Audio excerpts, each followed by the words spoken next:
باید برم.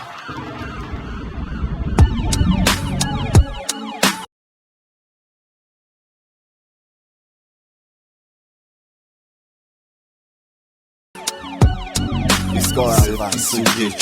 آواتار 021 قلمم تاریخ و رقمت بگو بازی کن از اول بدون ترسی نداره واسه بازی کن بعد من هستم تو بهترین و بدترین روزای بعد سرترین روزای سخت و چاه نفت ایران تو خسترین روزنامه زرد بهترین بودم برای کمترین پولای سبز و راه قلب نابغم اما یه ناخدام که پشت قایقم مهر ثابتم متتابشم متضادتم قول به کار من متجاوزم و متقابلم اولین لط تو راه رپ پارس و متداومم یه پازلم که ساختشم تو پاکشم میرین اسرار رو میزم انگار عضو کاگبم شیفت مشت بازدم نمیخوام جغد جادشم یا که دست بذارم رو در داد و مشت مال بدم پرتقال فروش نیستم که به تو پرتقال بدم و بگم دو سکان بزن بشینی پشت وانتم یا که زور نمیزم شونه هم پر ستارشم با رب تو عمق رابطم جفت تاس من تا اوج واژه رفتم ازم مثل مبصرا به ترس دنبالم تو پسترا بگرد دست نزار و نقطه داغ من و تخم داغ من عقابا غالبا تو ساین تو مده های دشت و پشت باغ وحش مثل یه ماشین پرشتاب پند متفاوت‌تر از همه متوازه‌تر دیگه نمیدم به رپ آوانتاژ موزیکاتون اومد تو گوشام و رپ آتاش خال اگه امروز بخواد بره به جنگ آواتار واسش مهم نیست از آبادان تا رشت بارا باز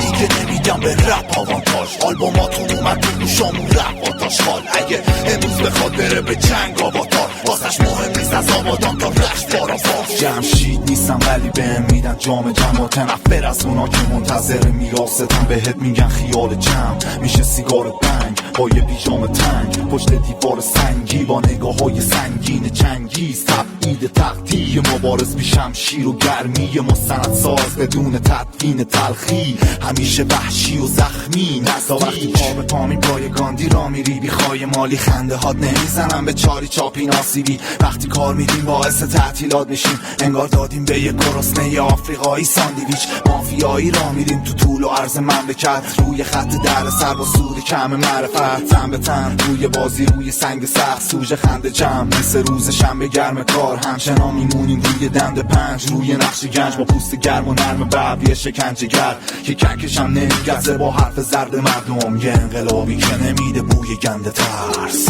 آره ایستگاه اول چطور بود؟ هنوز کلی راه هست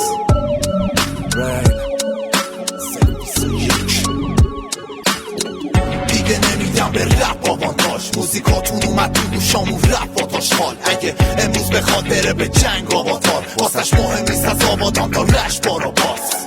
دیگه نمیدم به رپ آوانتاژ آلبوماتون اومد تو گوشام و رپ آتاش خال اگه امروز بخواد بره به جنگ آواتار واسش مهم نیست از آبادان تا رشت بارا باز با احساس پیشرو